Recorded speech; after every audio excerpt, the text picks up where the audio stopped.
Iziba, Iziba, na mozindo. Oh, toyemi Iziba,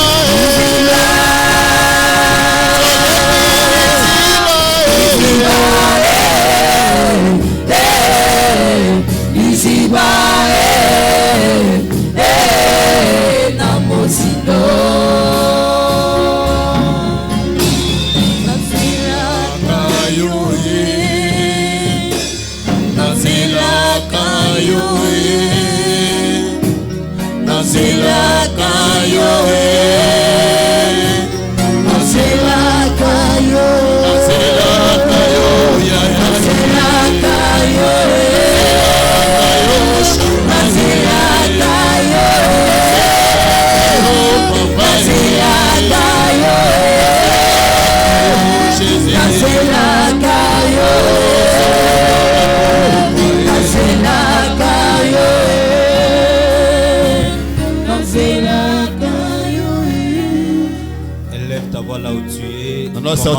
À dire merci à Dieu pour ces moments merveilleux. Élève ta voix, dis merci à Dieu.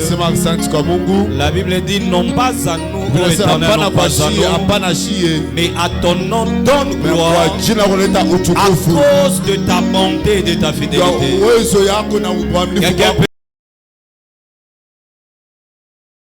Parce qu'avec toi nous serons dans les profondeurs. Merci pour ces matins. Change ta prière, dis Seigneur, parle-nous ces matins. Nous voulons être bénis à travers ta parole. Merci Seigneur. Au nom puissant de Jésus, nous avons ainsi prié. Est-ce que tu peux m'aider à souhaiter la bienvenue? Souhaite la bienvenue à ton voisin. Yebisa, bienvenue dans mon maïa fortune. Nous acclamons très fort le Seigneur et nous reprenons nos places. Alléluia. Praise the Lord. Praise the mighty God. Alléluia. Amen. Ce matin, c'est un privilège pour moi d'être. C'est une grâce particulière qui me pousse à dire merci à Dieu par le fait que je suis là aujourd'hui. Deuxièmement, je dis merci à notre Père qui n'a cessé de nous encadrer et qui nous donne l'opportunité d'être là aujourd'hui. Il est parmi les rares pasteurs à Lubumbashi qui était passé chez moi quand j'étais à Lubumbashi. Il me suivait tout le temps. Et il suivait aussi ma famille. Pour ça, je lui dis merci. Deuxièmement, j'ai un témoignage que peut-être lui-même ne connaît pas. Avant mon mariage, ma marraine l'avait appelé pour que nous puissions prier. Après la prière, elle m'a dit, donne-moi un sujet dont tu veux un témoignage instantané. Je lui ai dit, je n'ai pas encore changé de maison. Je veux l'argent pour changer de maison. Nous avons prié. À ma sortie de là où il y avait la réunion de prière, 30 minutes. J'ai dit 30 minutes. J'avais la maison. J'ai pensé que tu allais acclamer les Seigneur. Le même jour, et les témoignages étaient instantanés. Et ce matin, je sais, ton témoignage aussi sera instantané au nom de Jésus. Alléluia. Le thème du mois est intitulé La fortune financière est mon héritage. La fortune financière est mon héritage. Ça veut dire que pour tout enfant de Dieu, Dieu a un désir de prospérité pour toi. C'est pourquoi il dit dans 3 Jean 2, il dit, bien-aimé, je souhaite que tu prospères à tous égards. Il n'y a pas d'exception dans la prospérité. La Bible dit, je souhaite que tu prospères à tous égards. Ça veut dire ce matin, dans tous les domaines où tu connaissais la sécheresse, tu connaîtras la prospérité au nom de Jésus. Je dis, tu connaîtras la prospérité au nom de Jésus. Alléluia. Notre texte de base, 2 Corinthiens chapitre 8, le 9. La Bible dit, car vous connaissez la grâce de notre Seigneur Jésus, qui pour vous s'est fait pauvre, des riches qu'il était, afin que par sa pauvreté, vous puissiez enrichir. Est-ce que vous voyez sa voisine, toi tu es un riche? Dis-lui, toi tu es un riche. Personne ne sera pauvre dans cette église au nom de Jésus. J'ai dit, personne ne connaîtra la pauvreté au nom de Jésus. Alléluia. Pourquoi? Parce que nous sommes co-héritiers avec Christ. Et tout ce qui appartient à notre Seigneur Jésus nous appartient aussi. C'est pourquoi si tu lis Apocalypse chapitre 5 verset 12, l'agneau de Dieu qui a été immolé est digne de recevoir. Ça veut dire tout ce qui est énuméré là, la force, l'honneur, la puissance, la richesse, la gloire, c'est aussi le partage de quelqu'un qui est venu ce matin. Je dis, c'est aussi le partage de celui qui est venu ce matin. Alléluia. Et quand on parle de la fortune, nous sommes dans les piliers de la prospérité. Dieu veut que toi tu sois prospère. Alléluia. Alors, la clé de la richesse que tu dois savoir ce matin, premièrement, la clé de la richesse, c'est la bénédiction. Tu peux m'aider à bénir ton voisin, dis-lui tu es béni.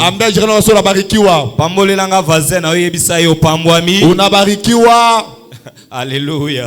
La clé de la richesse, c'est la bénédiction.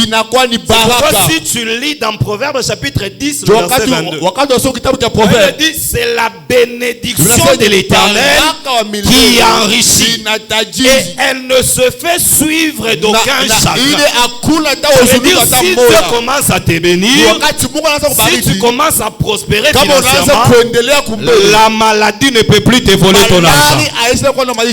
Amen. Je dis la maladie ne peut pas te voler l'argent. Les accidents ne peuvent pas te voler l'argent. Les problèmes ne surviendront pas au nom de Jésus. Alléluia.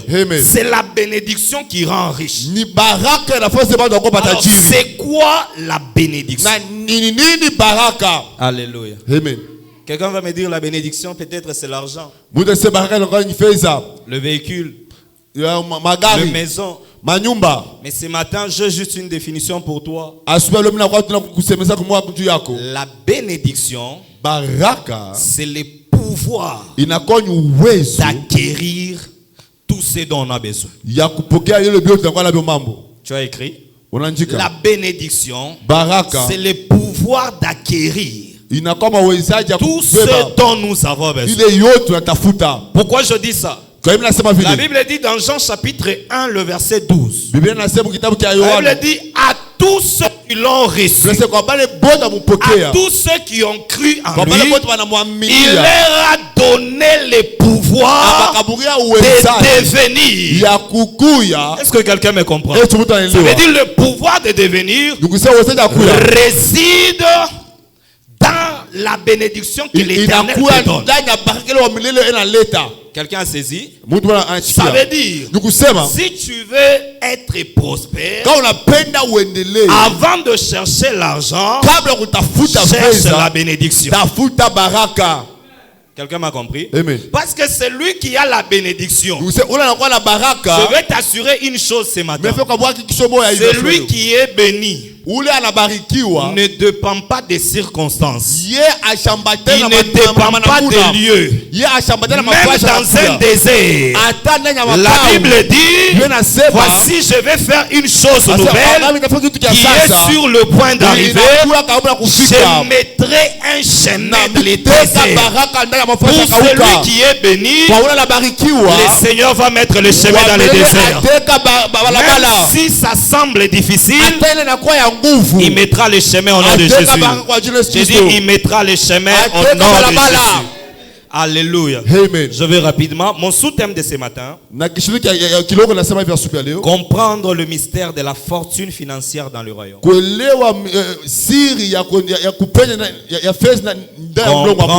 le mystère de la fortune financière dans le royaume. Alors, tu vas me demander, pasteur, qu'est-ce qu'un mystère? Un mystère est défini comme un trésor caché, accessible que pour le racheter. C'est un trésor caché, accessible juste pour le racheter. Comme toi et moi nous sommes là, il y a certaines choses qui se trouvent dans le royaume.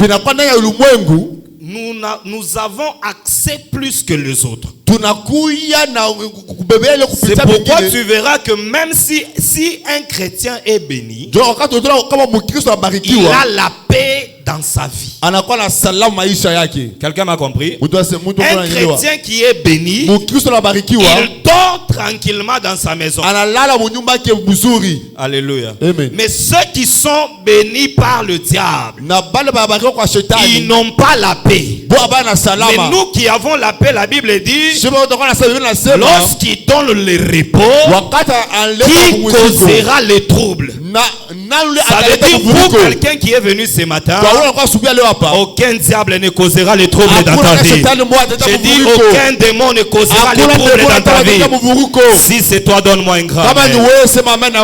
Marc chapitre 4, le verset 11.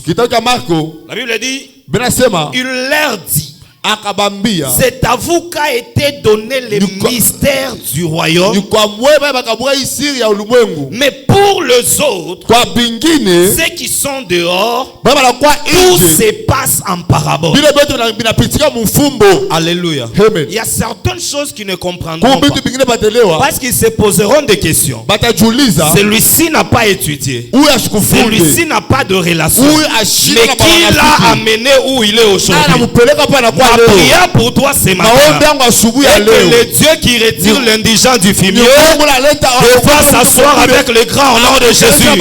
Je dis qu'il te fasse s'asseoir avec le grand au nom de Jésus. C'est ça le mystère.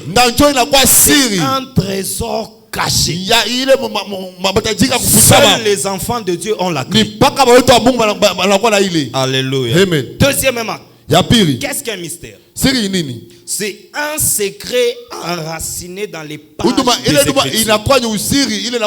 Écritures. Écoute-moi bien. Ne lis pas ta Bible comme un livre d'histoire. Alléluia. Amen. Alléluia. Si tu lis ta Bible sans comprendre le contenu, quelqu'un va te tromper pour te dire ce n'est pas bon pour que le chrétien soit riche. Parce que si tu ne connais pas, tu vas dire oui. Dès que j'ai l'argent, ça me pousse à pécher, donc l'argent n'est pas bon pour moi. Écoute, ça c'est un mensonge du diable. Mais quand tu découvres la vérité, tu verras comme on a dit dans Proverbe 10, 22, que c'est la bénédiction de l'Éternel qui va te rendre riche. Alléluia. Il y a des riches en ces lieux. Aide-moi à acclamer très fort les Seigneur. Troisième définition. Ya tatu. Qu'est-ce qu'un mystère? Usiri nini? Un mystère Utuma nini? peut ne pas avoir beaucoup de sens. Inaweza kuwa aina na kuonesha Peut kwa mingi. ou ne pas avoir beaucoup Inaweza de hawezi sens kuwa na kuonesha kwa mingi. pour l'esprit naturel. Kwa maroho ya bumuntu hivi. Mais il ne manque jamais de preuves. Yo aikosewe bionesho. Alléluia. Amen. Pour les gens de l'extérieur, Kwa wale watu wanakuwa ils ne nje. comprendront jamais les mystères. Abatelewa utumaini. Ils ne comprendront pas comment Dieu élève. Abatelewa mulaka Mungu Ils abananiwa. sont positionnés sur les grades. Po banashamia kwa macheo. Mais nous sommes positionnés sur la grâce. Na shio tunashamishwa pa neema. Tu n'as pas dit amen. Awesema amen. Ils sont positionnés par rapport à leur connaissance. Po banashama kwa Mais namuna. toi et moi, nous sommes positionnés sur la grâce. Et lorsque on est sur la grâce, les preuves deviennent palpables. Yokanga bien. Les gens peuvent tout refuser, mais ils ne peuvent pas refuser les preuves. Quelqu'un me comprend? La Bible dit, les résultats font taire les contestations.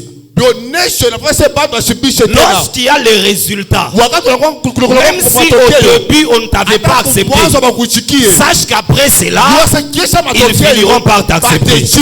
Tu n'as pas dit amen. Écoute-moi bien. David n'était pas accepté par ses propres frères. Personne ne l'avait accepté. Mais lorsque les résultats sont venus, je crois que parmi les gens qui chantaient, Saoul a tué 1000 et David a tué 10 000. Amen. Je suis sûr que Bazalaki n'a pas. Alors quelqu'un qu'ils avaient négligé hier, aujourd'hui devient une célébration. Pourquoi je dis ça? La Bible dit que tu es la lumière du monde. À partir de maintenant, tu vas éclairer ton entourage au nom de Jésus. J'ai dit tu vas éclairer ton entourage au nom de Jésus. Alléluia. 1 Corinthiens chapitre 2 verset 14. 1 Corinthiens chapitre 2 La Bible dit l'homme animal ne reçoit pas les choses de l'Esprit de Dieu, car elles sont une folie. Alléluia. Amen. Ils ne comprendront pas. Là où Dieu va t'amener cette saison, il te prendra des locataires en bailleur et ils seront étonnés au nom de Jésus. Il dit, il te prendra des chômeurs en travailleurs, il te prendra des célibataires en mariés, il te prendra des stériles à maman ma passe au nom de Jésus. Alléluia. Alors écoute-moi bien. Toute vraie richesse de la terre se trouve dans la profondeur. Amen. Diamant est à la likolote. Diamant est à la likolote. Tu dois creuser, connaître à l'intérieur. Et là tu auras accès à la richesse. De même les choses du royaume ne sont pas superficielles.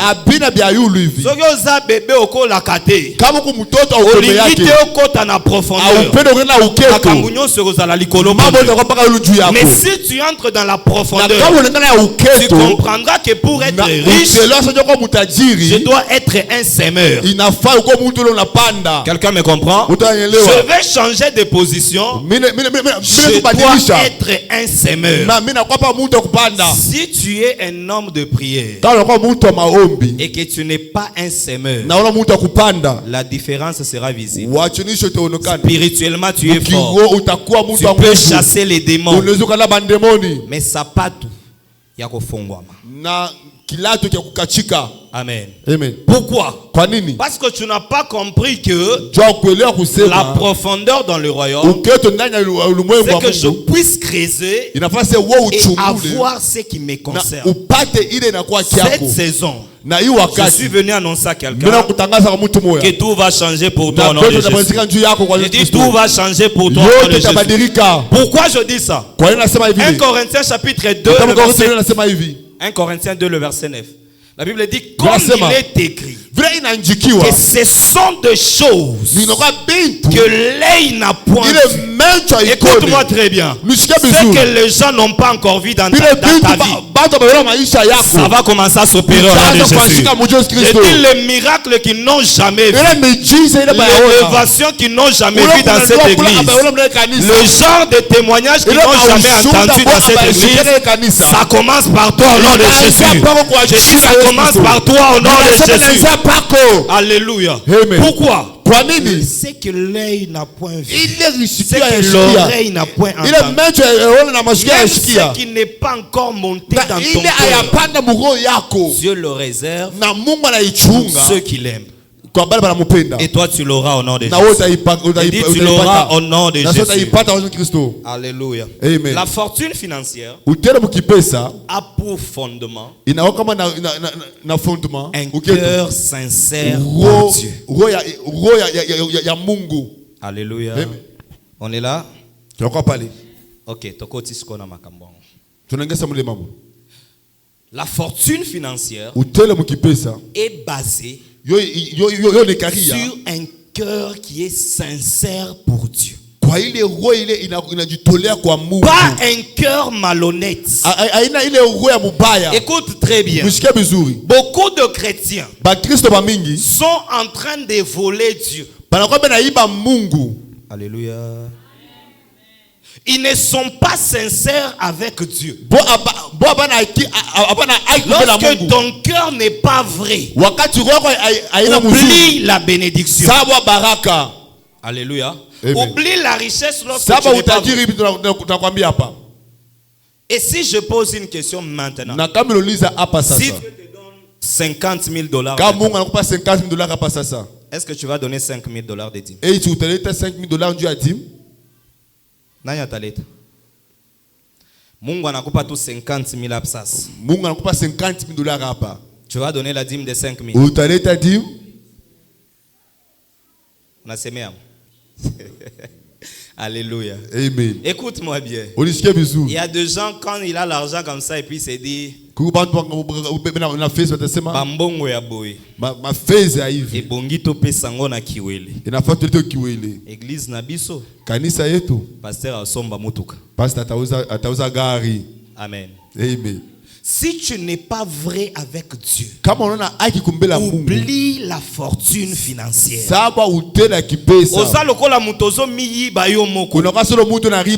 Amen. Les gens pensent qu'ils volent Dieu. Même en reportant vos dîmes, vous reportez vos dîmes, vous pensez que vous volez Dieu. Alléluia. Amen. Yomoko, sois vrai avec Dieu, avec toi-même. Un cœur qui est sincère, c'est quand est-ce qu'il faut s'aimer selon l'instruction du Seigneur. Écoute, la Bible dit dans Proverbe 23, verset 26, la Bible dit, mon fils, donne-moi ton cœur. Alléluia. Amen. Mon fils, donne-moi ton cœur. La Bible ajoute encore, garde ton cœur plus que toute autre chose, car de lui vient le source de la vie. Ça veut dire ton cœur a quelque chose à l'intérieur. Mais si tu ne le gardes pas droit devant Dieu, tu ne seras pas restauré. Mais ma prière pour toi ce matin, toi tu seras restauré au nom de Jésus. Alléluia. Alors je te donne quelques exemples pour finir de ceux qui ont bénéficié de la fortune financière grâce au secret divin. Premièrement, nous avons Abraham. Alléluia. Amen. Écoutez, des fois nous nous appelons le fils d'Abraham. Certaines personnes ne connaissent pas peut-être qui était Abraham. Abraham est venu d'une famille des idolâtres. Papa na azalaki nganga. Écoute-moi très bien.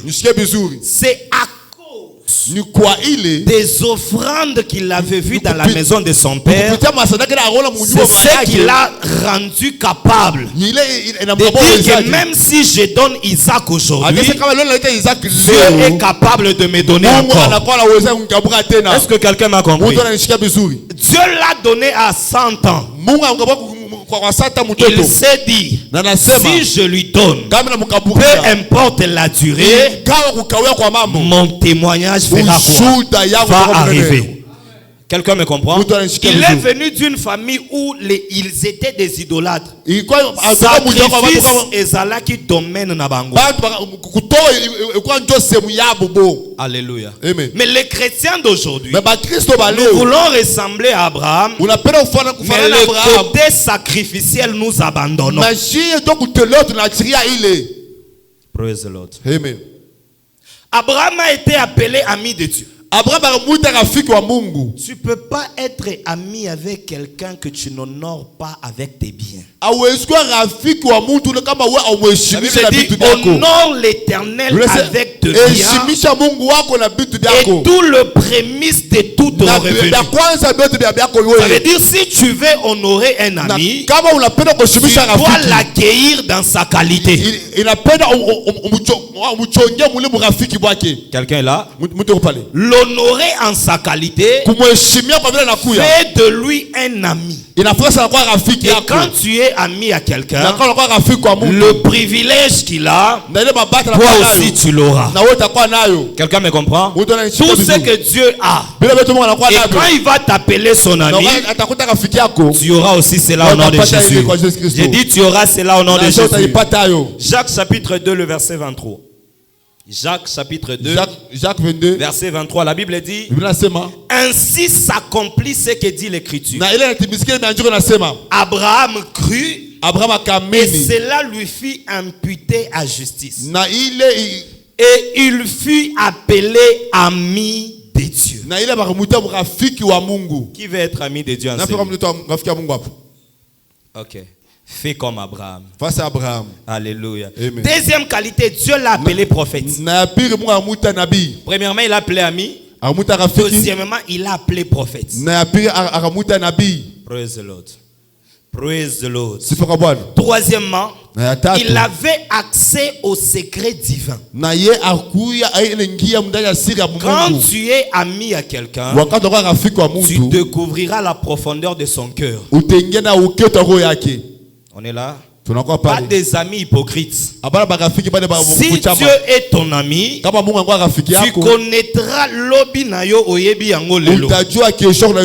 Pourquoi je dis ça? Parce que Dieu maîtrise les événements du temps. Avant que ça arrive, il te prépare. Écoutez, pour le bien-aimé de Dieu, malheur est comme la rabangote avant Zamba signaler bango. Est-ce que quelqu'un me comprend? Tu vas te rendre compte, tu veux investir, et puis Dieu te dit n'investis pas dans cette affaire.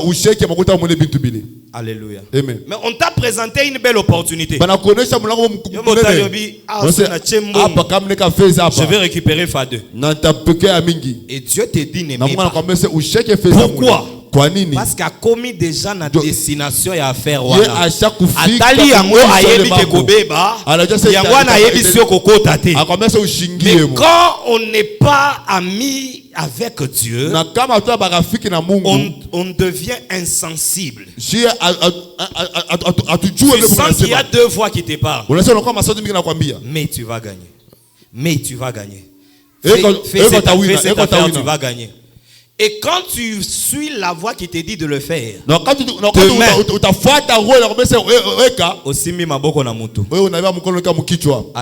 Amen. Amen. Amen. Beaucoup de gens qui ne sont pas sensibles dans leur amitié, ils finissent par la phrase si je savais. Mais toi tu n'y arriveras pas au nom de Jésus. J'ai dit tu n'y arriveras pas au nom de Jésus.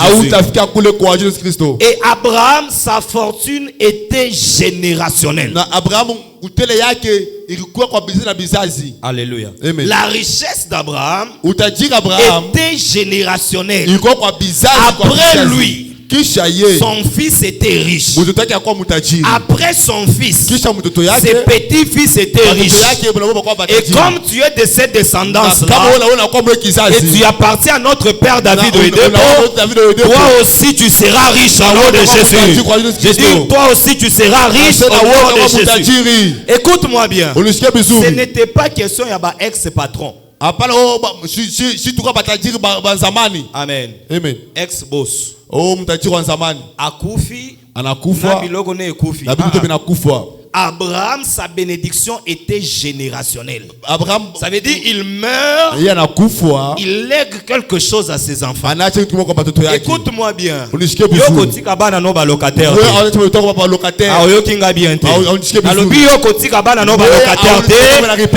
là dans le nom de Jésus. Alléluia. Ce n'est pas aujourd'hui tu avais, demain tu n'as plus rien, après demain tu vas pleurer. Non.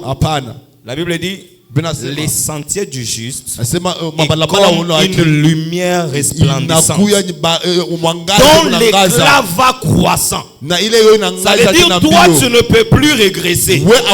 À niveau 11 ans, tu vas continuer à monter au nom de Jésus. J'ai dit tu vas continuer à monter au nom de Jésus. Le deuxième exemple c'est Job. Yobo. Alléluia. Amen. Premièrement, il était un fervent amoureux de Dieu. Praise the Lord. Amen. Le 1 Corinthiens chapitre 2 verset 9 que nous avons lu. La Bible dit les choses que l'œil n'a point vues, témoignage au nom de Toyoka pour ceux qui l'aiment. Tu n'as pas dit amen. J'ai dit il les prépare pour ceux qui l'aiment. C'est toi qui dois aimer Dieu dans ces cas. Parce que la Bible dit dans Jean 3 verset 16, car Dieu a tant aimé et il a donné au retour pour que tu aies ton témoignage. Toi aussi tu dois aimer Dieu. Amen. Amen. Bolingo fait à la vice versa. Ce qui est un flèche moko, ils ont bien été. Quand il y a l'aller-retour, l'amour va continuer. Praise the Lord. Je prie que ton amour pour Dieu grandisse au nom de Jésus. Job chapitre 13, le verset 15. Deuxièmement, il avait aussi accès au secret divin. Ça, c'est le dénominateur commun de tous ceux qui doivent marcher dans la prospérité. J'ai dit bien, les dénominateurs communs pour tous ceux qui doivent marcher dans la prospérité. Tu as accès au secret divin et tu ne regretteras pas d'avoir choisi Dieu. Alléluia. Amen. Il avait accès à ces secrets-là. Job chapitre 29, versets 4 à 17. Troisièmement, il devint le plus grand de tout son temps. Prière nanga na tongo lelo. Eza yo. Okoma elembo na mboka oyo. Tu n'as pas dit amen. Je veux que Dieu te rende plus grand que tes moyens aujourd'hui au nom de Jésus. Alobi nzamba komiso munene au nom de Jésus. Alobi akomisayo munene au nom de Jésus. Il était plus grand que ceux de sa génération. Écoutez, on peut avoir étudié ensemble, c'est bien. On a grandi ensemble, c'est bien. Mais quand Dieu commence à toucher ma vie, je serai différent de tout le monde. Tu n'as pas compris. Si Dieu touche ta vie, la différence sera visible. La Bible dit, je mettrai la différence entre ceux qui me servent et ceux qui ne me servent pas. Je déclare ce matin, la différence sera visible au nom de Jésus. J'ai dit, elle sera visible au nom de Jésus.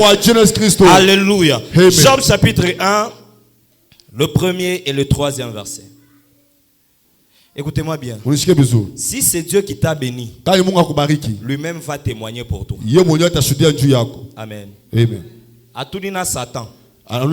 Est-ce que tu as vu mon serviteur Job? Alléluia. Est-ce que tu l'as vu? Écoute-moi très bien. Ton témoignage, même tes adversaires reconnaîtront que la main de Dieu est sur toi et tu es couvert parce que Dieu est avec toi. Satan a dit c'est parce que tu as protégé. Alléluia. Satan dit parce que tu l'as protégé. Oui, la bénédiction, oui. Il te craint, oui. Mais toi, tu l'as protégé. À partir de maintenant, la protection du ciel sera ton partage au nom de Jésus. Il dit, elle sera ton partage au nom de Jésus. Le troisième, c'est David. David avait un cœur pour Dieu. C'est là où il y a le problème des chrétiens. Beaucoup de chrétiens, nous avons la bouche pour Dieu, mais nous n'avons pas le cœur pour Dieu. Amen. Soya linya loba awa. Église bisonne to simbia. Amen. Amen. Amen. Kama tunaanza sema bia hivi amen inashukaka. Il faut avoir un cœur pour Dieu. Avant que Dieu puisse t'appeler l'homme selon mon cœur, toi aussi tu dois avoir un cœur pour Dieu. Le cœur pour Dieu te poussera à faire certains sacrifices qui sont au-delà de tes moyens. Paul est en train de témoigner. Il dit, ils sont donnés au-delà de leurs moyens. Malgré leur pauvreté, ils sont donnés au-delà de leurs moyens. Pourquoi? Ils avaient un cœur pour Dieu. Alléluia. Si tu vises les intérêts du royaume, Dieu fera de toi sa priorité. Tu n'as pas dit amen.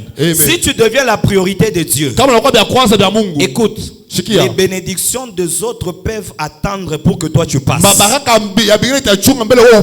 Quelqu'un ne m'a pas compris. Vous pouvez être à 5, à 10 avec le CV et ils sont qualifiés. Toi tu n'es pas qualifié. Le Dieu fera que les qualifiés puissent attendre et que toi tu passes d'abord en premier. Je déclare pour quelqu'un ce matin, la grâce te localise pour te mettre au sommet au nom de Jésus. Alléluia. 1 Samuel chapitre 13 verset 14, je vais rapidement. Deuxièmement, David avait une profonde affection pour la maison de Dieu et les affaires du royaume. Profonde affection. Profonde. Alléluia. Amen. Une fois, on avait quelques solutions à l'église à résoudre. Le son n'était pas bon à l'église. J'étais en train de prier pour ça. On était à l'église, un frère arrive. Il dit, Daddy, on m'a dit quelque part, on vend de baffles. J'ai dit, papa,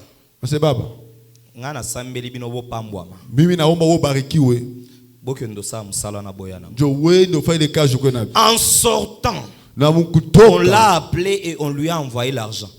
Sur place, il est allé payer baffle valeur à $800. 4 baffles plus combo solo. Quand il est venu, je priais encore pour lui. Quand la tempête s'est levée au travail, il est rentré à l'église, il a touché les baffles. Son travail était restauré. Est-ce que quelqu'un me comprend? Pourquoi? Il avait l'affection de la maison de Dieu. Tu ne peux pas être là où tu pries et puis Amen. La Bible dit dans 2 Samuel chapitre 7 le verset 10.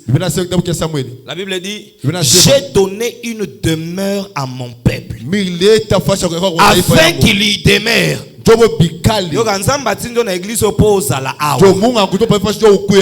Amen.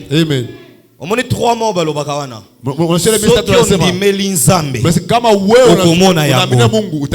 Praise the Lord. Afin qu'il lui demeure Afin que l'ennemi ne l'opprime pas comme il l'opprimait auparavant. Ça veut dire avant l'église. Et s'il lit le nom de Jésus. Malade et s'il lit au nom de Jésus. Alléluia. Amen. Il avait la fortune financière toute sa vie. Amen. Amen. Amen. Quand Dieu t'est béni aujourd'hui, Nkoukou, Bitoyo, Biloulou, Biotepameza. Et demain tu as faim. Non. Il y a certaines bénédictions qui ne s'arrêtent plus. Pourquoi? Parce que tu es connecté à la source. Parce que celui qui a la source ne manque pas de ressources. Ma prière pour toi ce matin, tu ne vas pas sécher au nom de Jésus.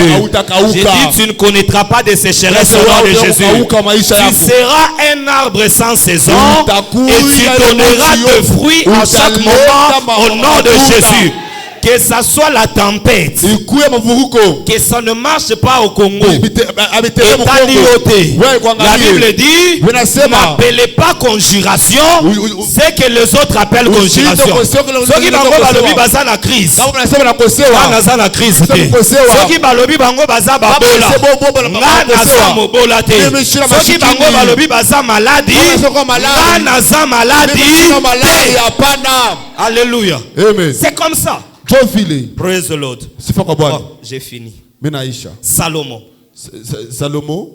Il avait l'accréditation d'un homme qui aimait Dieu. Amen. Amen. Dans un verset de la Bible, 1 Roi chapitre 3 verset 3. La Bible dit Salomon aima l'Éternel. Praise the Lord. Amen. Salomon aima l'Éternel. Alinga Nzambe. Praise the Lord. J'ai dit 1 Roi chapitre 3 verset 3. La Bible dit Salomon aimait l'Éternel et suivait les coutumes de son père. Tu es vainqueur. Olanda Kanani. Notre père David Oede peut prospérer. Pourquoi toi tu dois être aîné tant que ton père est un géant? Alléluia. Amen. Il aimait Dieu. Et il avait une vision surnaturelle sur des problèmes de la vie. Amen. Amen. La vision surnaturelle sur le problème de la vie, c'est une façon de savoir aussi anticiper. Alléluia. Il faut savoir anticiper. Le chrétien ne connaît pas ça. Ils ne connaissent pas investir. Ils vont dire Dieu va encore me bénir. Si tu n'investis pas dans le royaume de Dieu, si tu n'investis pas dans le royaume de Dieu, si tu n'investis pas dans ta vie personnelle, sache que demain tu regretteras la bénédiction d'hier. Alléluia. Amen. Il y a des chrétiens qui sont comme des enfants. Mtoto kama anashikia njala njoo anakumbuka kabila alikuraka kufeti bila rachaka bingine anatupa. Amen. Amen. C'est comme ça avec beaucoup de chrétiens. Il avait la vision de ce qui devait venir demain. Il était comme le fils d'Issachar. Il avait la maîtrise du temps. Quand tu as la maîtrise du temps, tu sauras quand est-ce que tu vas s'aimer. Et quand tu sèmes, tu finiras par récolter. Quelqu'un me comprend? La Bible dit jette le pain sur la surface des eaux. Avec le temps, tu le récupéreras. Écoute-moi très bien. Ne fonctionne pas dans les temps des hommes. Le temps des hommes que l'on appelle Chronos, ce temps-là peut te limiter. Mais si tu fonctionnes dans le temps de Dieu, qui s'appelle Kairos, ce temps-là te donnera des résultats au moment voulu. Toi, tu ne vas pas sécher au nom de Jésus. Amen. Alléluia. Amen. Pour conclure, et tous quatre que nous avons cités, ils ont marqué leur génération. Toi aussi tu vas marquer ta génération au nom de Jésus. Deuxièmement, Leur empreinte ne peut être effacée. Il y a des signes, il y a des choses dans la vie qu'on ne peut pas effacer. Après des années, personne ne peut enlever ton nom sur ça. Alléluia. Les empreintes sont restées. Et pour finir, ils ont allumé la lumière qui a traversé des générations. Après toi, tes enfants ne vont pas pleurer. Tes petits-enfants ne vont pas pleurer. Les petits-enfants de tes petits-enfants ne vont pas pleurer. Comme tu as servi Dieu. La Bible dit ceci. La génération d'un homme droit sera bénie. Amen. Toute génération après toi, elle sera bénie au nom de Jésus. Ceci est la parole de l'Éternel. On acclame le Seigneur. Nous sommes tous debout. Lorsque nous recevons notre Père, nous sommes tous debout. Nous sommes tous debout.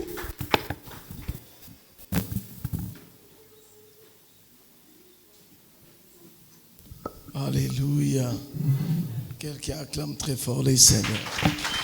On a shangilia kwa milele, shangilia. Ton acclamation est tellement de problèmes. Shangilia, pika mikono na furaha yote. Ouvre ta bouche et prie maintenant. Fungula kinywa ya Seigneur, par ta parole de ce matin. Mungu kupitia neno kwa asubuhi ya leo. Seigneur, mets-moi dans le compte de fortune financière. Uningishe mumwili ya butajiri ya kiroho. Commence à prier maintenant. Anza kuomba sasa. La manière que tu pries là, c'est la prière de la pauvreté. Maombi yako ni maombi ya kumaskini. Ouvre ta bouche et prie. Fungula kinywa yako na omba Mungu.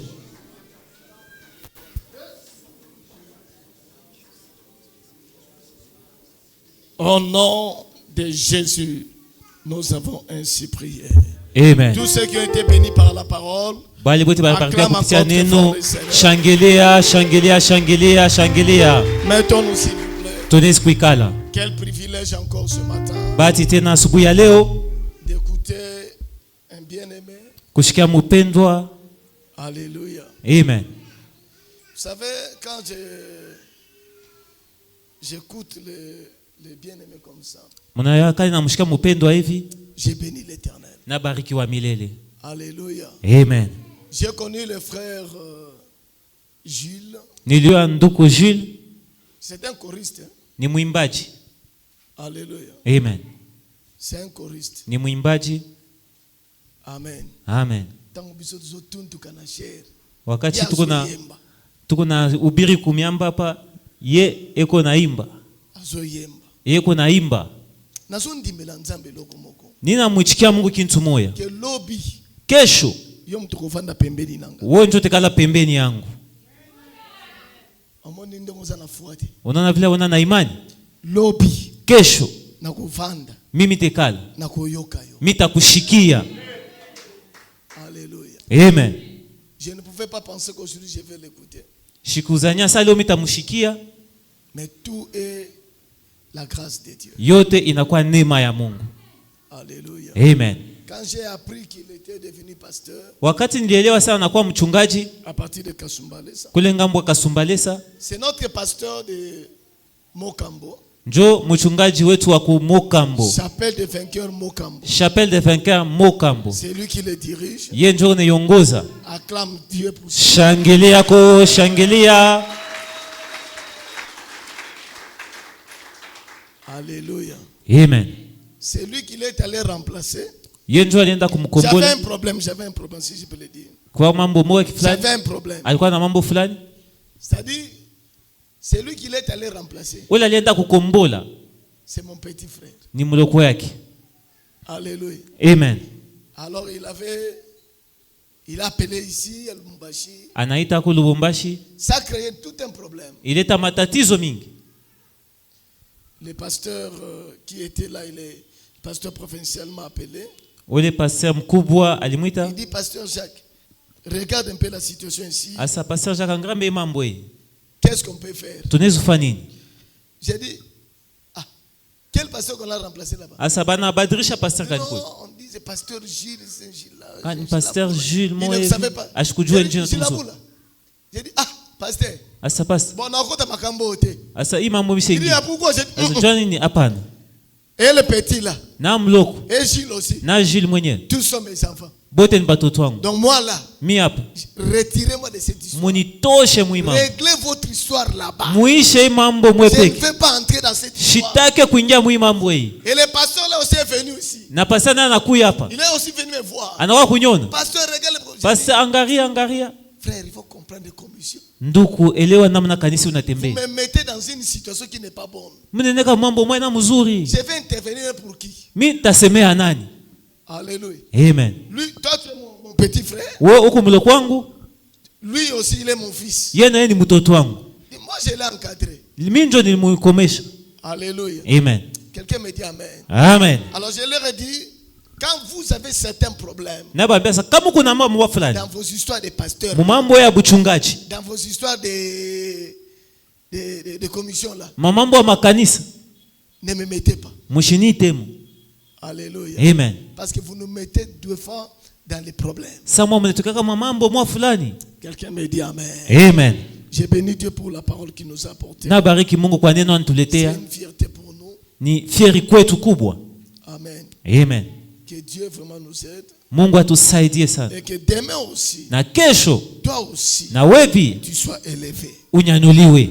Telle est ma prière.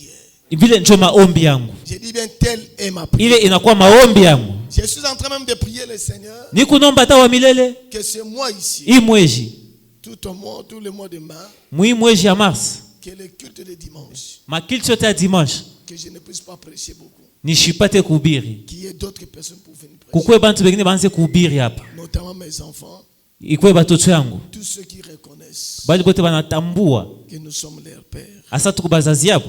Que Dieu soit béni. Mungu J'ai abarikiwe. retenu une chose. Nilielewa kitu Il moja. a dit que le trésor c'est dans la profondeur. Asema dhahabu kubwa inachikuta muketo. Dans la profondeur. Mumuketo. Donc il faut descendre.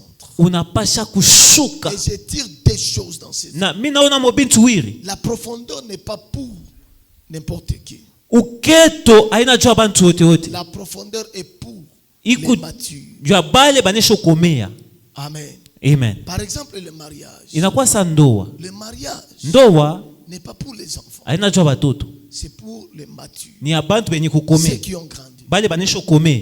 Alléluia. Amen. Quelqu'un me dit amen. Amen. Seulement ceux qui ont l'expérience, qui ont besoin d'avoir l'expérience. Bale beko lazima bajueko. Ceux qui sont fils. Bale beko batoto. C'est pas pour les enfants. Haina jua batoto Il dit, kiloko. un fils nous est donné. Asa mutoto ametupa. Alléluia. Amen. Un enfant nous est né, mais un fils nous est donné. Banasema kija mutoto anazalikwa, J'aimerais que tu mutoto ailles dans la ametupa. maturité. Napenda uingie mu hali ya bukubwa. J'aimerais que tu grandisses dans ta foi. Napenda ukome mu maisha yako. Écoutez, Shikia. ce n'est pas aisé. Haina wepesi. Ce n'est pas aisé à ton niveau. Haina wepesi mu hatua On yako. doit te bousculer pour donner à Dieu. Bakusukume wao mtoe Mungu. Alléluia. Amen. Le pasteur m'a dit une chose. Pastor aliniambia kitu Quand moja on était au bureau, wakati tulikuwa ku bureau. il a dit, pasteur, ngai na longoli makamba ba enveloppe na l'église. Asema mimi natoshe mambo ya envelope kwa kanisa. Batu ba pesa kasiko na maboko boy. Bandu anze kuleta kumikono hivi. Batu ebe bazo bate na ba enveloppe. Joba mingi banafichamaka mu mambo ya Vous envelope. savez pourquoi? Mnajua nini? Parce qu'ils ne sont pas matures. Jo abaya komea.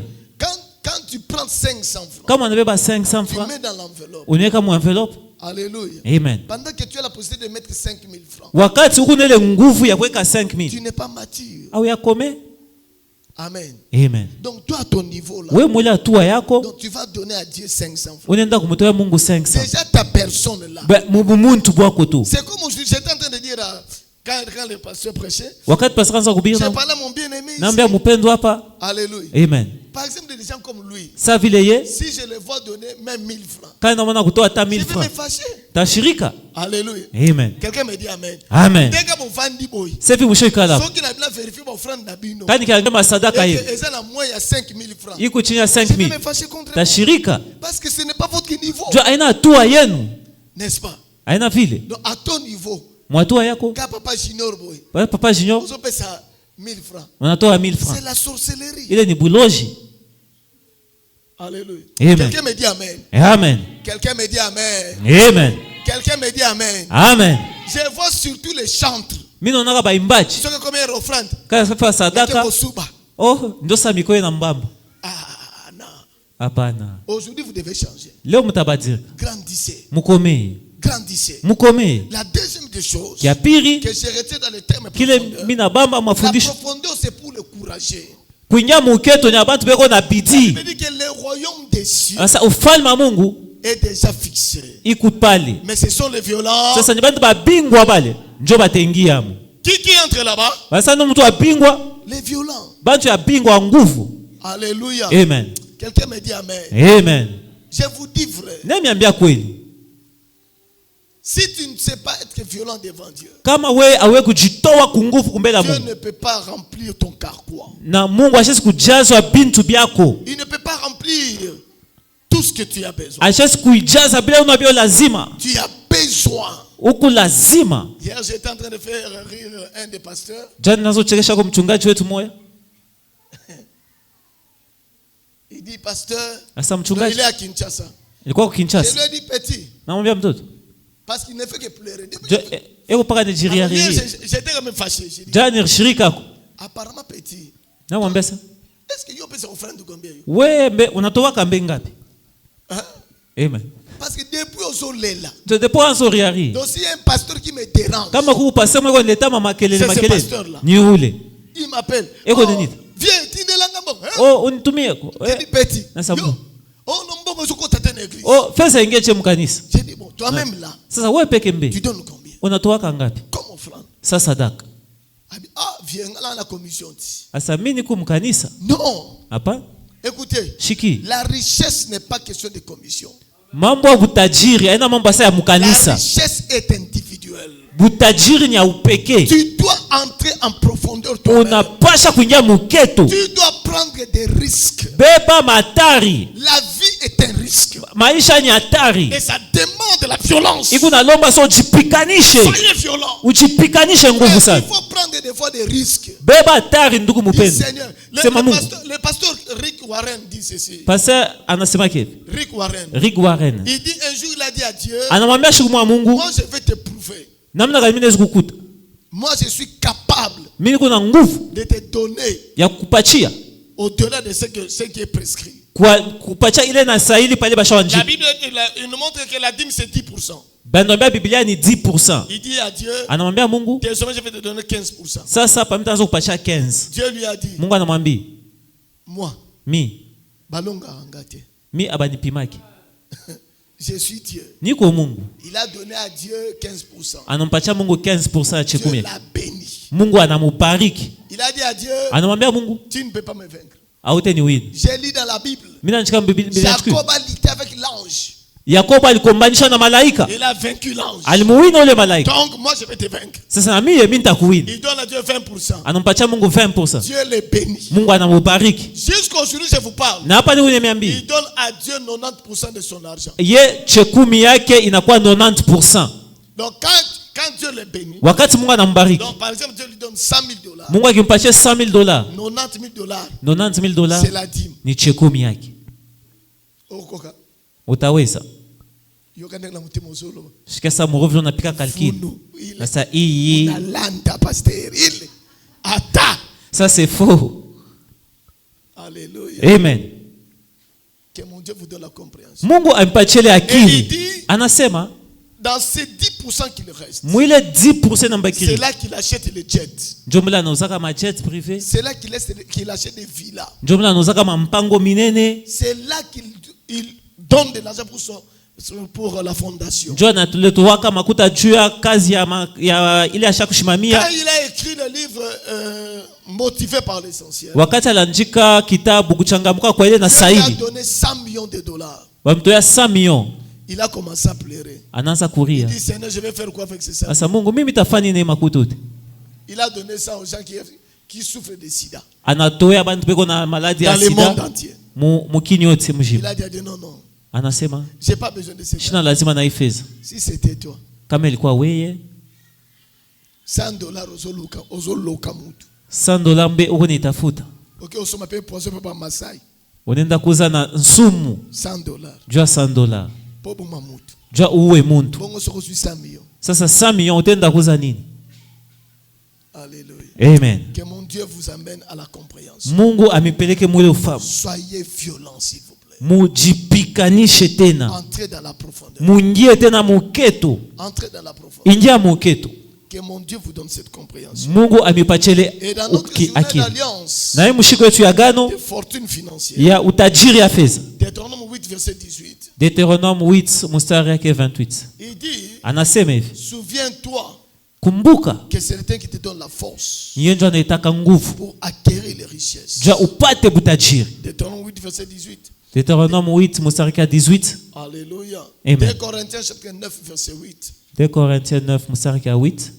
Et dans tout cela vous allez voir Na muyote leo mtaona que la fortune financière utajiri mufeza n'est pas simplement pour tout le monde, haina sema ya bantu bote, mais pour ceux qui comprennent. ni abale beko naelewa. Jani Le monde d'aujourd'hui est confronté à plusieurs crises. dunia leo iko na mambo mwa mingi Et à une crise économique à l'échelle mondiale. na mwali ya ulimwengu yote mjima kuko mambo. L'argent fait défaut. Fedha inaleta matatizo. Aujourd'hui, il y a des crises. Il y a des pays où il y a la pauvreté. Kuko mataifa kule kuko maskini bwa nguvu. Quand vous allez à Burundi, vous allez voir. Kama na Burundi mtona. Quand vous vous plairez ici, wakati tuko na rio ku mwende ku Burundi. Vous allez voir. Mutaona. Allez à Yemen.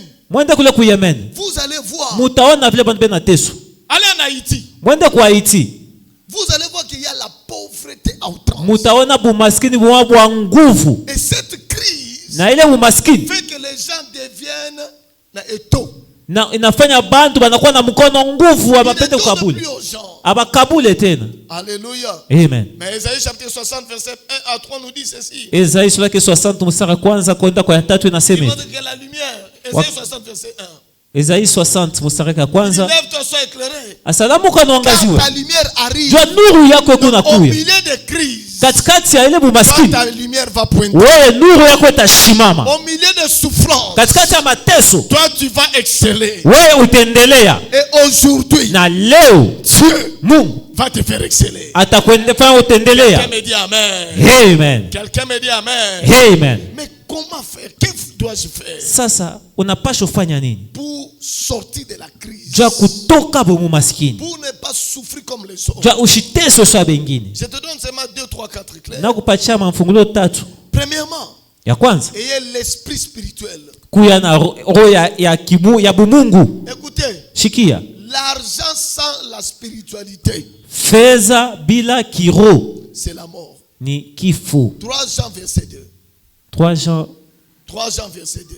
Mstari ya pili. Il dit je souhaite que tu prospères à tout. Asa natamani uendelee pali popote. Mais comme prospère, sababu kuendelea l'état de ton âme. Ali ya nafsi yako. Dieu tient à ton spiritualité. Mungu wako anashimamia pa nafsi yako. Dieu tient à ta spiritualité. Mungu wako anaangalia hali ya nafsi yako. Quand tu n'es pas spirituel, kama na mwaki ya kiroho, tu vas dépasser les bornes. Utatambuka mipako. Quand tu n'es pas spirituel, wakati wa mkiroho, tu vas gaspiller. Utapotesha fedha. L'enfant prodigue dans Luc chapitre 15. Mtoto mpotevu alisema hivi. Il était auprès de son père. Alikuwa karibu ya baba yake. Il a reçu l'argent. Anapata fedha. Il a reçu l'héritage. Anapokea heritage yake. Il est allé gaspiller. Lakini anaenda kuyalabisha. Pourquoi? Il n'était pas spirituel. Ashikuwe mkiroho. Le problème avec nous, mambo yanashie. Quand tu n'es pas spirituel, kama una mkiroho, c'est le charnel qui va te gouverner. Kimwili ndio kitakutawala na kitakuongoza. Chapitre 3 verset 5. 2 Timothée 3. 3 mstari wa 5.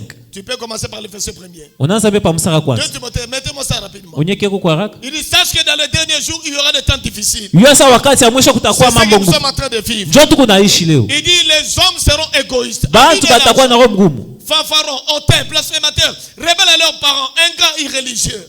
J'aime le verset 4. Mettez-moi le verset 4. Il dit traître, emporté, enflé d'orgueil. Lisez-moi la dernière partie là. Tusome ya mwisho.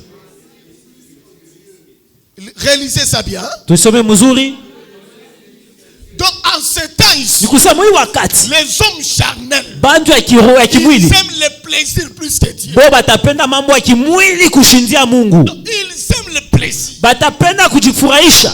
Frère, si tu n'es pas spirituel, l'argent que Dieu te donne va se retrouver dans les boîtes de nuit. L'argent que Dieu te donne va se retrouver dans les hôtels. L'argent que Dieu te donne va se retrouver dans la boisson, la bière, dans l'ivrognerie. Pourquoi? Parce que les charnels, ils aiment le plaisir plus que Dieu. Soyez en esprit. Galates chapitre 5. Le verset 16 et 17. Galates 5. Il dit, j'ai dit donc, marchez selon l'esprit. Et vous ferez quoi? Na tutatenda manya kimwili.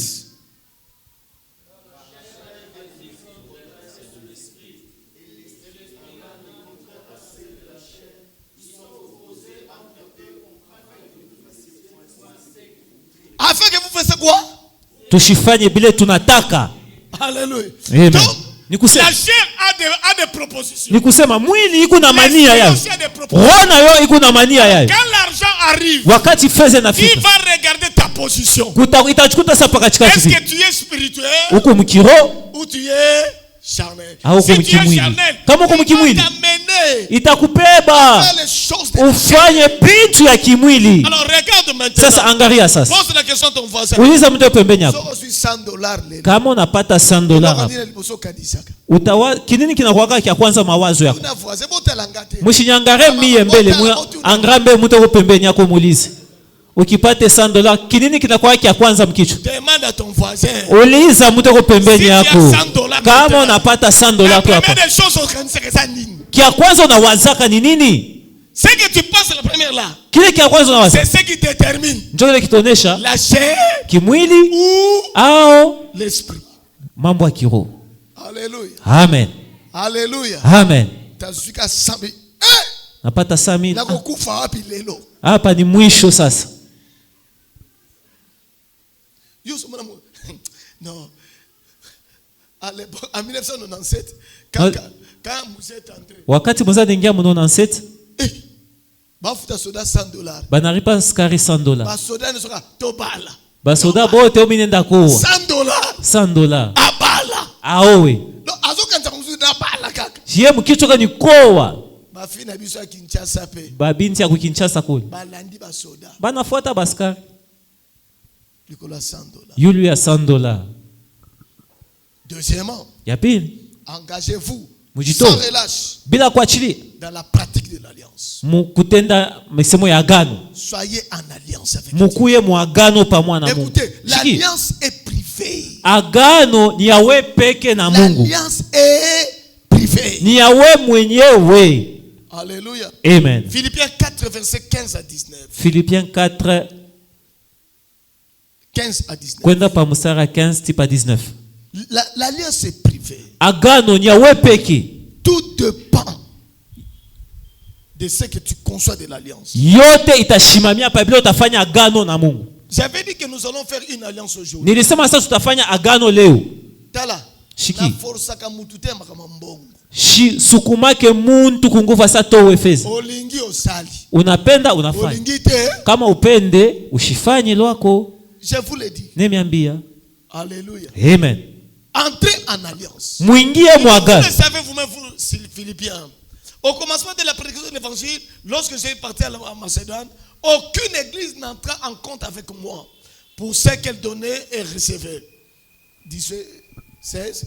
Vous fûtes les seuls à le faire, car vous m'envoyez déjà à Thessalonique et à 2 reprises de quoi pouvoir à mes besoins.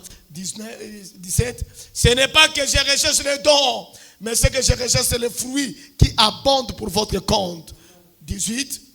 Il dit, j'ai tout reçu, je suis dans l'abondance. Et j'étais comblé de bien en recevant par Épaphrodite ce qui vient de vous, comme un parfum de bonne odeur. Il dit, tout le monde. J'ai prêché l'évangile. J'ai prêché l'évangile. Mais tout le monde n'a pas fait. Mais sauf vous. Il dit, je ne cherche pas votre argent. Mais ce que je sais quoi?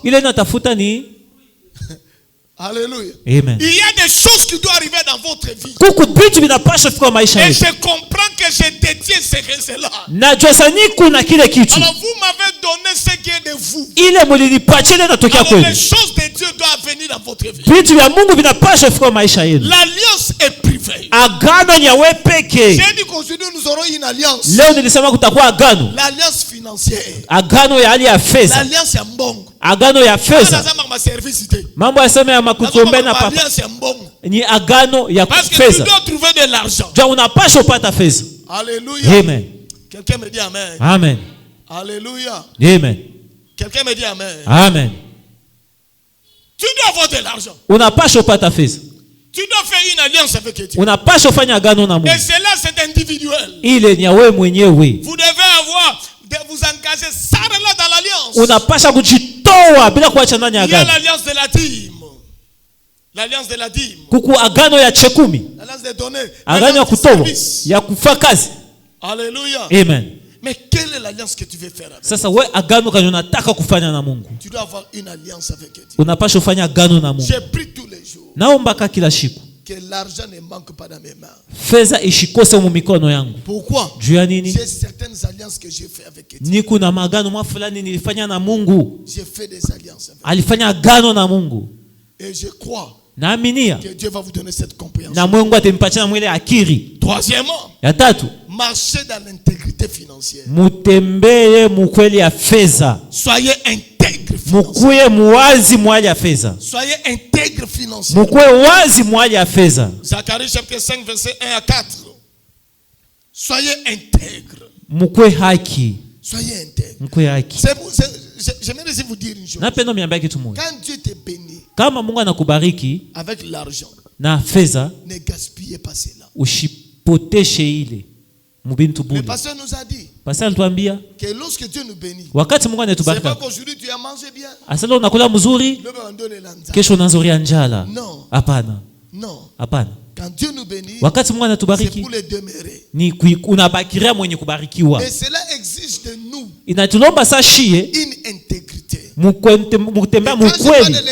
Wakati sasa kutembea mukweli, prendre l'aspect de la gestion. Na ona hali ya wewe namna kuchunga ile fedha. Le pasteur nous a parlé de l'investissement. Pasteur tuambia namna kutoa kuweka makuta mwile izalane tena. Kuku bantu bende saba shuba lokaka. Mbongo evanda tena maboko. Makuta ikalake mu mikono. Azwika ka $100. Anapata tu $100. Il faut esila. Inapasha paka imwishi. Il faut esila. Inapasha paka itumikishe mwishi. Non. Hapana. Tu dois avoir le sens d'investir. Unapasha kuya namna kutumikisha yo. Le sens de gérer. Unabeba namna kuchunga yo mzuri. Comment tu dois gérer? Ne gaspillez pas. Ushipoteshe mubintu bule. Écoutez-moi. Unishikie. Qui veut avoir l'argent de Dieu? Nani anapenda pata fedha ya Mungu? Qui veut avoir l'argent de Dieu? Nani anapenda pata fedha ya Mungu? Qui veut avoir l'argent de Dieu? Nani anapenda pata fedha ya Mungu? Ne gaspillez pas l'argent de Dieu. Ushipoteshe fedha ya Mungu mubintu bule. Gérez cela en bon escient. Uichunge mzuri. Gérez cela comme un père de famille. Chunga yo sa baba. Alléluia. Amen. Quelqu'un me dit amen. Amen. Je me souviens quand je me préparais à me marier. Wakati ninayokumbuka wakati nitafuta kuoa. Croise avec un de nos anciens. Nilikuwa na bazee wetu wa zamani. Il était avec le pasteur Tony. Tulikuwa na pasteur Tommy. Alléluia. Amen. C'était en fiancé croisé en ville. Nilikuwa mtauni. Ils m'ont demandé Banyelisa. Pasteur Zuki ndapi? Uko nenda wapi? Nabite. Nakuta na magasin na ukalon chemise. Niko ningia mwi magazine tafute ko chemise. Na naposa chemise monga pembe. Niko lazima chemise mweupe. L'ancien m'a dit. Muzani nyambi. Pasteur. Le temps pour toi d'acheter. Wakati wewe kuuza. C'est maintenant. Njoo hapo sasa. Parce que quand tu vas te marier. Njoo wakati utaoa. Pour acheter. Njoo kuwe kuuza. Tu auras beaucoup de calculs. Utaanza kupika mashine mingi pale. Sasa ancien Nzamazali. Mzee Il dit pasteur. Sasa mchungaji. 3 ans après. Miaka 3. Utakuwa kuuliza. Alors un jour on s'est croisé encore à vie. Shimo tunakutana. 3 ans après mon mariage. Miaka 3 kisha ndoa yangu. Je vais nakutana naye. Oh, pas ça. Sasa pasta. Comment? Unaenda wapi? Je vais d'abord chercher quelque chose pour les enfants ici. Ni unatafuta kwa kitu cha watoto hapa. Parce que tu vas pas acheter la chemise. Sasa au unaenda kuuza chemise? Ah, chemise zero.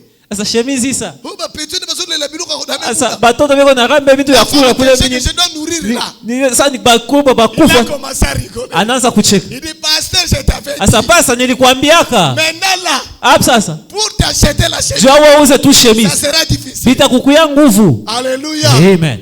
Quelqu'un me dit amen. Amen. Ozocha mesh malamu awa. Posa na célibataire.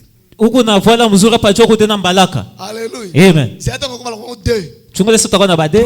Watatu. Na bana ba français. Na ma français mingi aba batoto ba imashi. Papa.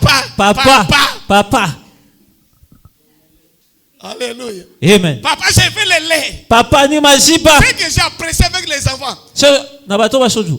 J'aime beaucoup de mes filles. Na penda sa bato ba wiri ba moyo. Wisdom hérite. Wisdom na. Quand elle vient vous demander. Wakati bana ko kulomba. Elle ne passe même pas que. Abata wazia se.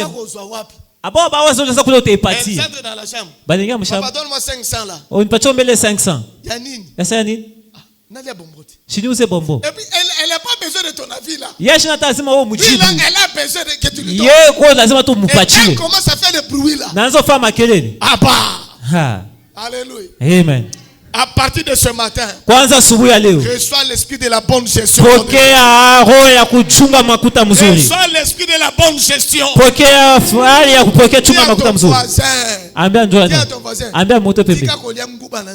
Acha kuankalanga mbalabala. Esprit nguba. Roho ya nkalanga mbalabala. Alléluia. Amen. Nabi loko somba katena vie. Nabi tu bia uzake maisha. Je wana. Wewe ulele shiko. Okotika na nini? Oh.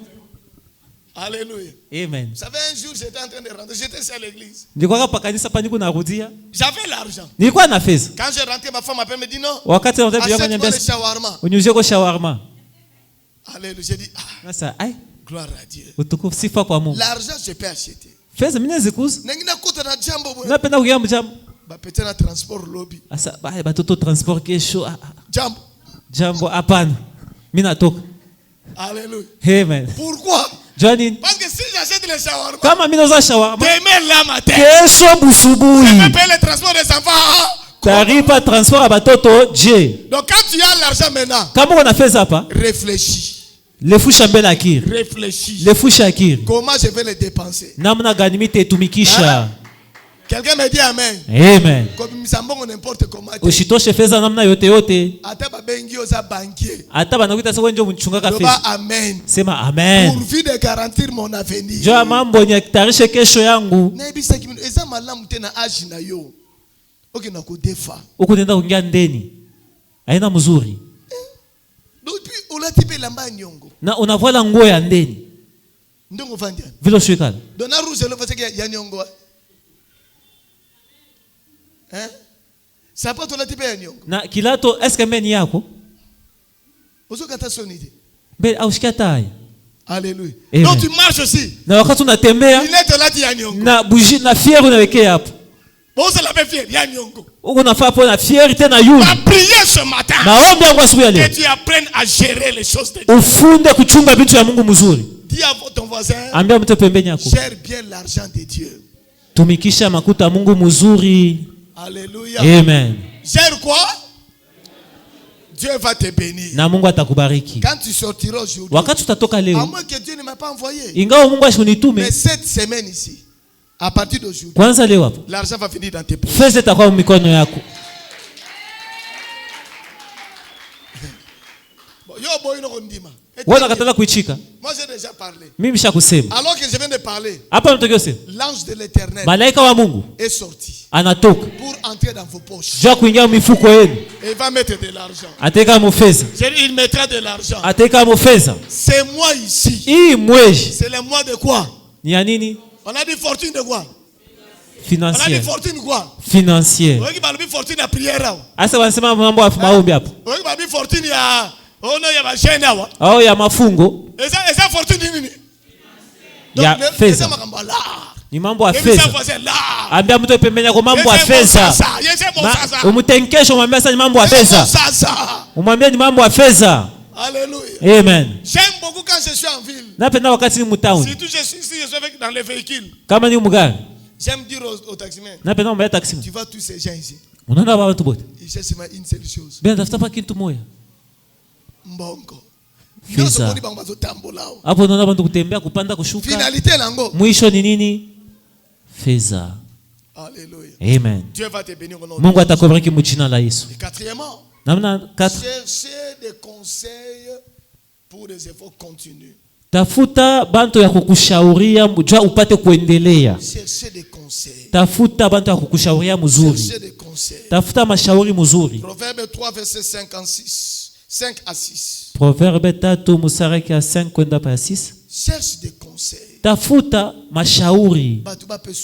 Bantu bakushaurie. Frère, écoutez. Ndugu shikia. Personne dans la vie est maître de soi. Hakuna mtu ko mwalimu mambo yake. Personne dans la vie connaît tout de la vie. Hakuna mtu maisha na yote. Tu as besoin de conseils. Uko lazima ya mashauri. Alléluia. Amen. Je pouvais bien prêcher ce matin. Nilitaka kuhubiri mzuri asubuhi ya leo. Je pouvais bien. Nilitaka mzuri. Mais quand j'ai écouté mon wakati nilishikia mtoto yangu, ce qu'il a dit. Ila nasema. Frère, il y a des choses que j'ai notées. Ndugu ku bintu bile mianjika. Je me suis dit nasema donc babiloko esa na ngwao. Bibi bintu binekala hapa. Mimi sikubijua ke sengi. Mais na comprendre. Lakini mimi nebielewa. Quelqu'un me dit amen. Amen. Quelqu'un me dit amen. Amen. Alléluia. Amen. J'ai suivi son introduction. Mimi nilifuata vile lingia. Surtout nous les pasteurs là. Shikia shiba pasteur. Nous comptons plus dans l'introduction. Tunashimamia pa kubile na nzaka.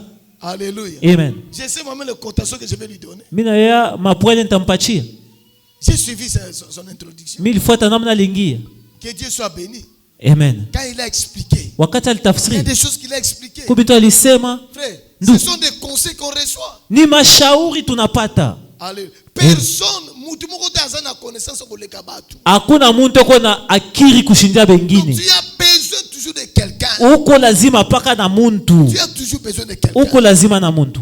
Quelqu'un me dit amen. Amen. Frère, hier je pouvais être fort. Jana sengine nilikuwa nguvu. Peut-être comme je marche aujourd'hui. Sasa nini unatembea leo hapa? Faire le suivi aujourd'hui. Kufuata nafsi leo. C'est que je faisais hier. Aina vile ninazofanya jana. La force que j'avais hier. Nguvu nilikuwa nayo jana. Peut-être que je l'ai pas aujourd'hui. Sengine leo haina yako tena. Mais aujourd'hui là. Lakini leo hapa. J'ai besoin de quelqu'un. Niko lazima na mtu. Qui pourra faire plus que moi. Atafanya kushindia na mimi. Donc tout le monde a toujours besoin de quelqu'un. Kila mtu ko lazima paka na mtu. Alors ujishushe.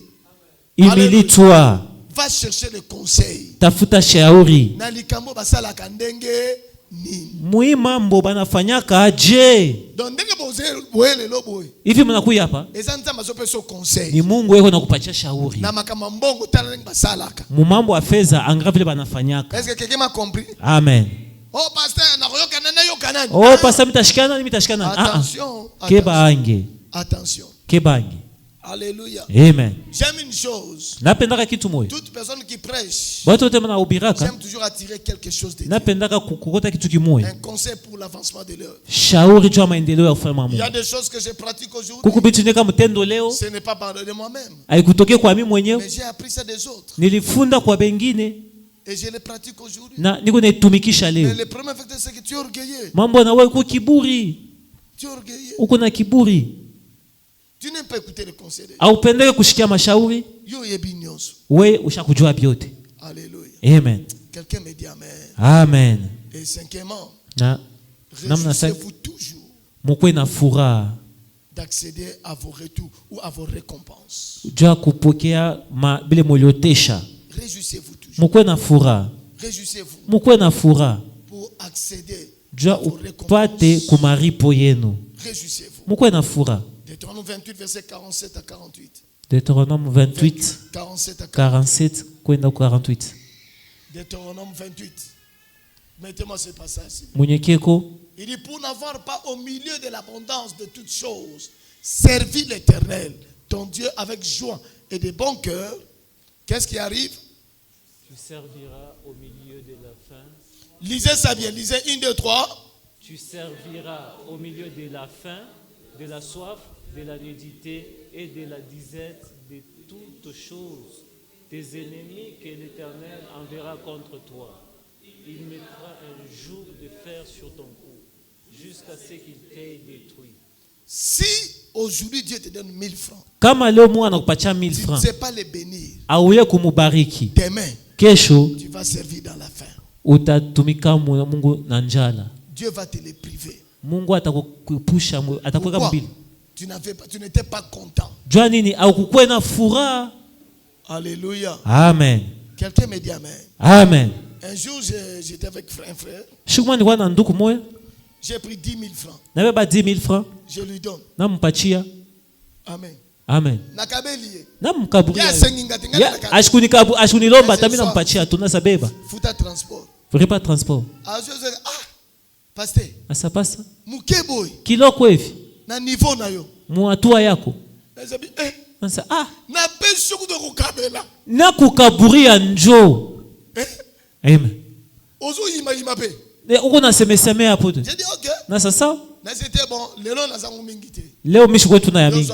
Wewe beba mbele. Prochainement tukutani. Kesho tukutani. Na zaki na ngwebele. Takuwa na mingi. Bon frère, on se verra. Tutonana. Passe le côté. Asapasa kuna nini? Na sasa? Leo penza.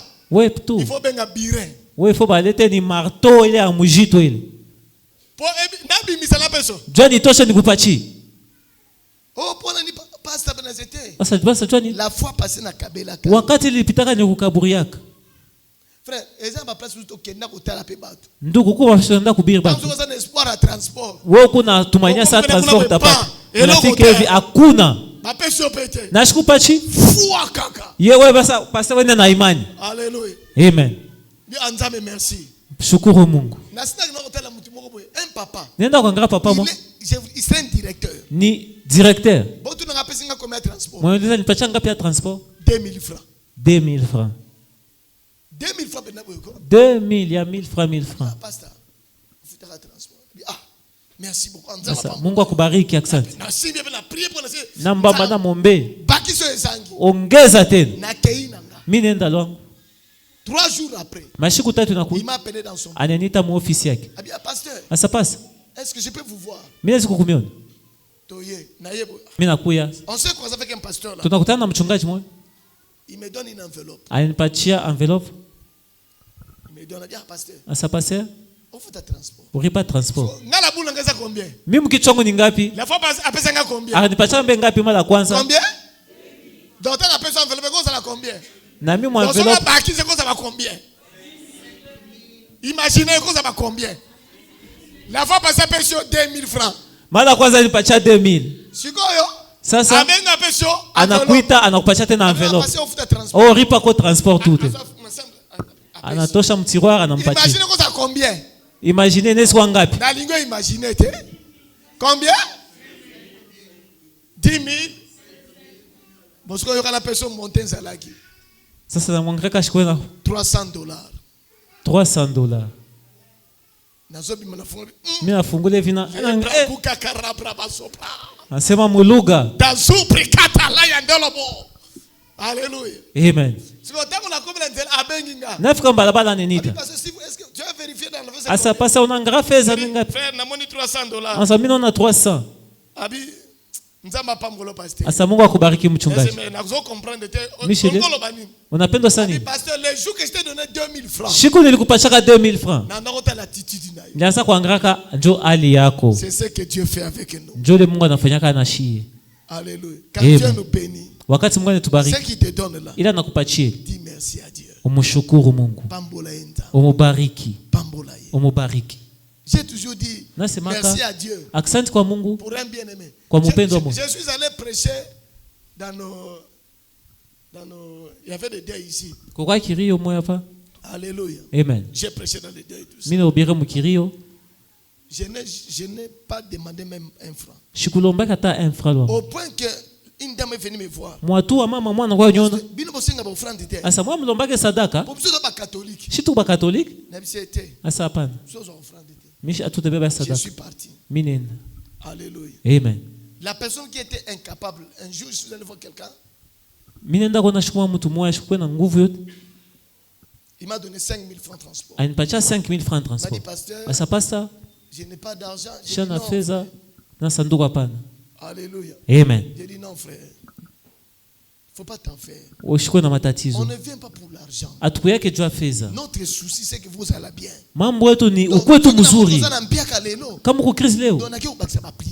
Tutaenda kukuombea. C'est ce qui va faire la communion d'aujourd'hui. Njoo tutafanya meza takatifu. La communion va restaurer les finances de quelqu'un. Itarudisha fedha ya maisha mtu moyo. Alléluia. Amen. Je suis parti. Minenda. Mais aujourd'hui je vous parle. Hapa niko niambia leo. Si je calcule ce que ce monsieur là me donne par mois. Kama mimi na calculer le mtu anipachaka kumwezi. Il ne peut pas dépasser, il ne peut pas être moins de $200. Ayezi kuya chini ya $200 mumweji yote mwisho. Mumweji. Anaweza fika lundi ti dimanche. Et donc pacha $100 hivi. Alléluia. Mais hier il n'en avait pas. Jana ashukwe nayo. Arrête de murmurer. Acha kusemeza chini chini. Quand Dieu te bénit. Wakati Mungu Que anakubariki. Dieu te bénisse. Mungu akubariki. Alors que nous allons manger maintenant. Wakati tutakula meza takatifu. Nous n'avons que 3 minutes. Tuko tuna dakika kiloko. 3 minutes. 3 minutes. Ceux qui vont servir, vous n'avez que 3 minutes. Bale batakabula muko na 3 minutes. 3 minutes. 3 minutes. Et j'aimerais que lorsque tu manges, napenda wakati utakula à prophétiser sur toi. anza kutabiri pa maisha. Mettons-nous debout s'il vous plaît. Tushimame juu. Quand tu vas manger, wakati utakula commence à prophétiser sur toi-même. Anza kutabiri yulu yako. Prophétise ton argent. Tabiri pa fedha yako. Prophétise. Tabiri. Lève ta main droite. Nyanyua mkono wako.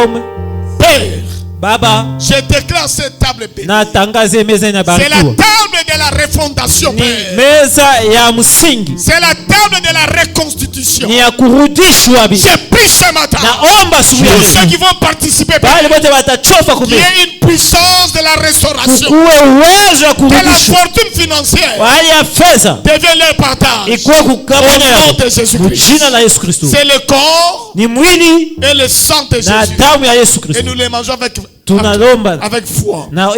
Mettons-nous s'il vous plaît. Mange avec foi.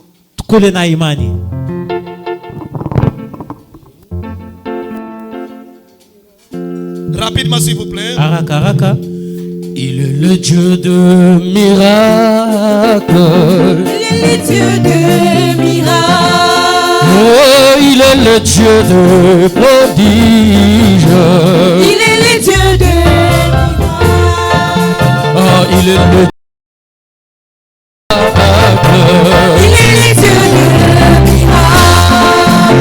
il est le Dieu de miracles. Il est le Dieu de miracles. Oh, il sauva Daniel de la fosse au lion. Il sauva Jonas du poisson géant. Il ressuscita Lazare de la mort. Oh, il est le Dieu de miracles. Oh, il est le Dieu de prodiges. Il est le Dieu de il est le Dieu de miracles. Il est le Dieu de miracles. Oh, il sauva Daniel de la fosse au lion. Il sauva Jonas du poisson géant. Il ressuscita Lazare de la mort. Il est le Dieu de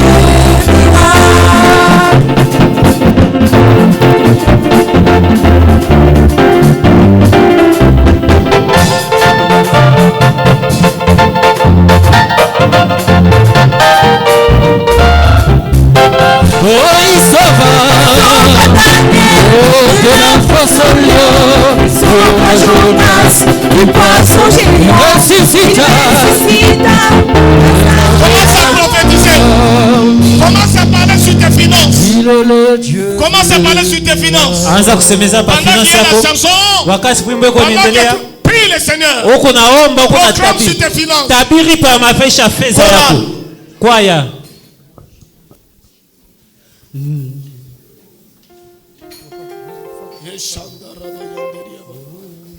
Nalikolo belamoko awanase mukotea okaninayo naguya nakemo rozazambe nalikolo Zela moso awanase mukotea okaninayo naguya nakemo rozazambe. Le ciel lui comprend, la terre tombe à choquer, mais tu habites dans nos cœurs. Quel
ton offrande. Prends ta dîme. Lève cela. Lève cela là où tu es. Nyangula sadaka chekumi ulikuwa Tu es venu en nayo. retard. Ulikuwa nyuma. Je le déclare béni au nom de Jésus. Nitangaza imebarikiwa mchina la Yesu. Mettez dans vos eaux dans les paniers. Tuweke mkitunga. Mettez rapidement. Tuweke haraka haraka. Tu es le roi de notre victoire. Tu es tout Seigneur, Emmanuel. Reçois l'adoration. Tu es le roi de notre victoire. Tu es tout Seigneur, Emmanuel. Alléluia. Vous pouvez fermer ça. S'il vous plaît, je vous ai dit aujourd'hui, Nimeambia leo c'est un culte d'alliance. ni ibada ya agano. J'aimerais que tu prennes un papier là où tu es. Napenda ubebe kwa papier pale huko. Tu vas écrire les montants que tu veux que Dieu te bénisse, moi ici. Unataka unaandika na bwingi ya fedha ile Mungu anapenda Mungu akubariki nayo. Écris ces papiers là. Andika yo. Et tu vas joindre à ce papier ton offrande, une offrande. N'importe quel montant que tu peux faire. Fedha yote weka yo mwagano.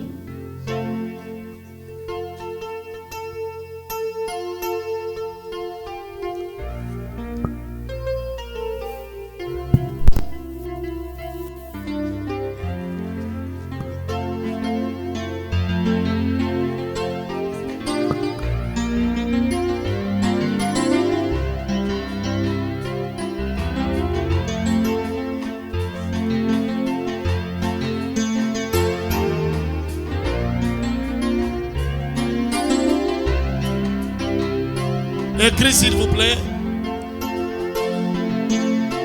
Alors que tu vas écrire, Wakati kunaandika, mets l'argent dans l'offrande dans ton enveloppe. weka sadaka mu envelope yako. Tu vas garder ton papier. Utachunga ile papier. Mets ce que toi tu veux mettre. Weka yote lo kunayo. C'est une alliance que nous sommes en train de faire. Ni agano tutafanya na Mungu. C'est une alliance. Ni agano. C'est une alliance. Ni agano. Écrivez dessus l'alliance de fortune financière. Andika pale agano mwali ya fedha. Sur ton offrande là. Pa sadaka yako. Écris alliance de fortune financière. Andika agano, sadaka ya agano ya mwali ya fedha.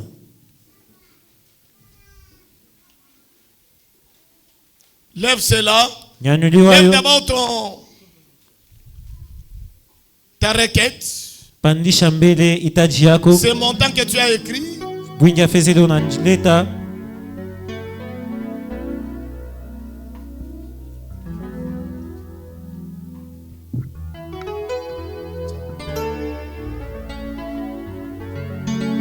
Qui n'a pas d'enveloppe? Ce sont les violents qui s'en emparent. Venez prendre-le.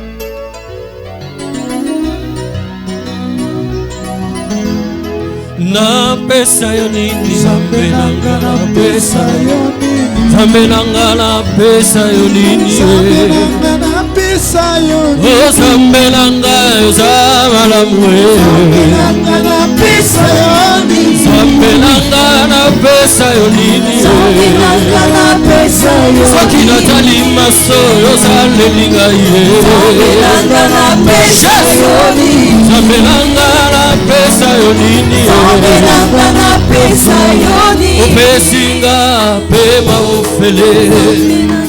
Alléluia. Mettons-nous debout s'il vous plaît. Tunashimama hapo juu. Cette offrande Hii sadaka, ou cette alliance. hii agano. Maman, écrivez votre. Le montant que tu veux toucher, c'est moi ici. Tu étais en train de servir là-bas. Écris le montant. Et puis tu prends une enveloppe, tu mets l'offrande.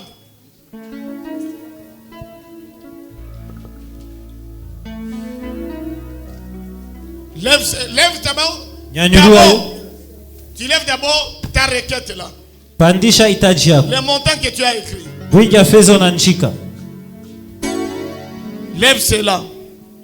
Nyanyuliwa yo. Je déclare maintenant natangaza sasa sur tous vos requêtes là, pale mahitaji yenu yote, tout ce que vous avez écrit, yote mnaandika, je libère un ange du Seigneur maintenant, fungula malaika mwa Mungu qui vous apporte cet argent dans le nom de Jésus. ameletele fedha mjina la Yesu. Le montant que tu as écrit, wingi fedha unaandika, cela va arriver dans tes mains avant le 31 au nom de Jésus. Le 31 mai, tu vas témoigner la grâce de Dieu. Je déclare maintenant que les cieux se mobilisent pour t'amener cet argent dans le nom puissant de Jésus. Amen. Maintenant prends ton offrande que je déclare béni. Alors que cette offrande entre pour sceller ta requête, sois accompagné de grâce au nom de Jésus. Amen. Amen. Zambe nangana pesa yo. Zambe nangana pesa yo. Oh zambe nangana pesa yo dini. Zambe nangana pesa yo dini. Zambe nangana pesa yo dini. Zambe nangana pesa yo dini. Olongoli alati obudilinga bitumba. Zambe nangana pesa yo dini. Zambe nangana yo zamana bu. Zambe nangana pesa yo dini. Oh mon Dieu, il est bon. Oh mon Dieu, il est bon. Oh mon Dieu, il est bon. Tu es bon pour moi, tu es bon. Oh mon Dieu, tu es bon. Oh mon Dieu, tu es bon. Tu es bon pour moi, tu es bon. Oh mon Dieu, tu es bon.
Shangilia, piga Mungu mikono. Shangilia, shangilia, shangilia, shangilia. Alléluia. Amen. Kala. Angaria. Tout ce que tu as écrit, yoto nanjika, ça va se retrouver. Itajikuta. Maintenant, j'aimerais que tu acclames Dieu par rapport à ce témoignage-là. Piga sasa Mungu mikono kufuatana leo ushuhuda. Shangilia, shangilia, shangilia. Mikono vikelekele. Amen. Amen. S'il vous plaît. Nous sommes à la fin de ce programme. Alléluia. Amen. Bonne nouvelle.